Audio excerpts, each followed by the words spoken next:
Hi everybody, welcome back to Main Mission Hope, and I've got something really exciting to share with you today that I got to experience today at Portsmouth Catholic Cathedral on the 1st of June 2025, and that is they had a exhibition of the Turin Shroud. Now, I have done a video about this on this channel already, and it's quite fortuitous, really, that this happened, that I saw this on the newsletter. And so it's not the Turin Shroud, but there's a lady in the UK called Pam Moon. And if you do a search for like Pam Moon or Pamela Moon Turin Shroud, she's got lots of videos and interviews out there. A very, very nice and learned lady who several years ago, I think about 2008, got an opportunity to buy a reproduction of the Turin Shroud, life-size reproduction, off the gentleman who made the photographs of it, and I'm probably going to get the dates completely wrong, but in about 2002 or before anyway, not the ones that were made first in the 1800s, late 1800s, but in the modern era. And there was only a few of this type of reproduction made because it's a full type reproduction on linen. So it's not a photograph.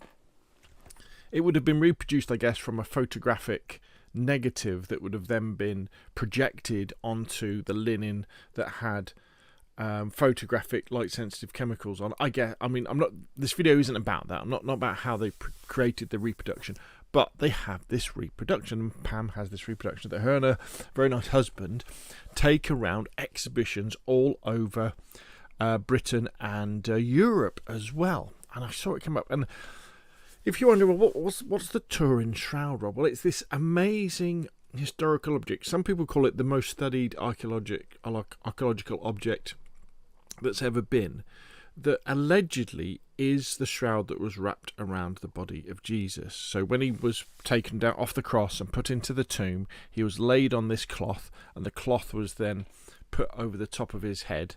And then there was another, there might have been, and that was, he was put there, and then obviously 3 days later, he emerged and was resurrected. And what's incredibly, and these words can't really bear witness to, what's incredibly important about the Shroud of Turin is that it could be scientific evidence, not only for the crucifixion, because undoubtedly the person who is on the shroud has been crucified, but also the resurrection. Okay, and I'll let you dig deeper into this. I'll put links in the description below this video as well, and the slideshow of images and maybe a couple of videos that are showing on this, depending on how much time there is, kind of from the exhibition. But the idea is that there's been a lot of scientific research into the shroud, looking at how the image on the shroud matches up with what could have happened to Jesus. And also how things like the dust and the pollen on the shroud comes from, 2,000 years ago, in Jerusalem, that sort of thing, and how the carbon dating that was done to the shroud in the 1980s was probably wasn't done correctly, and was done on a bit of the shroud that was probably a much later repair. And there's been some X-ray spectrography done recently as well that matches the linen that the shroud is on, the original shroud, which is in the Turin Cathedral in Italy, locked away, how that matches linen that was found at Masada, which is the famous fortification that some Jews held up in until the Romans killed them all, that has been confirmed in like the 1st century AD, so 2,000 years old. So there's an amazing amount of scientific evidence that points to the shroud being of a crucified man from the 1st century AD.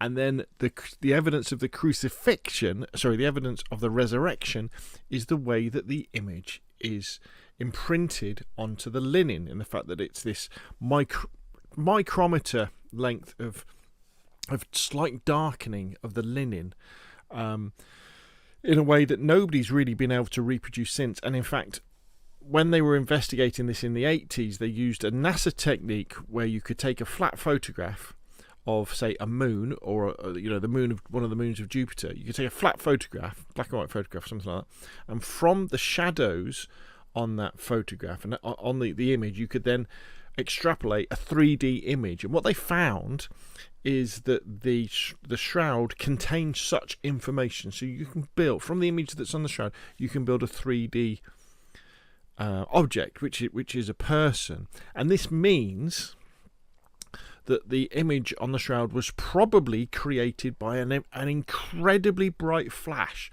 almost like a nuclear explosion flash, but without the heat, for a fraction of a second. And of course, maybe that's what happened when the resurrection happened and Jesus rose and then left the tomb. So anyway, I'll leave it there, because Pam is incredible. She gave a talk today as well, and she's not there to hammer people on the head and say, no, this is the shroud of Jesus. She lays out the evidence. She does it in a very emotional way, and the fact that this is proof of the pain that Jesus Christ went through, to atone for our sins, and she kind of lets you make your decision. But there's the shroud. There's lots of high resolution photographs. There's the negatives that show you all the detail, and lots of other information as well. Highly recommend it. Thank you very much, Pam, to you and your husband for holding the exhibition, and it's at Portsmouth Cathedral right now, but it does travel around the country, and it does travel around Europe as well. So thank you very much, and if you get opportunity to see something similar, because I know there are similar things in America as well and all over the place, go and see it. It's a very emotional experience. Anyway, that's enough from me. Thank you very much, and I'll see you again soon.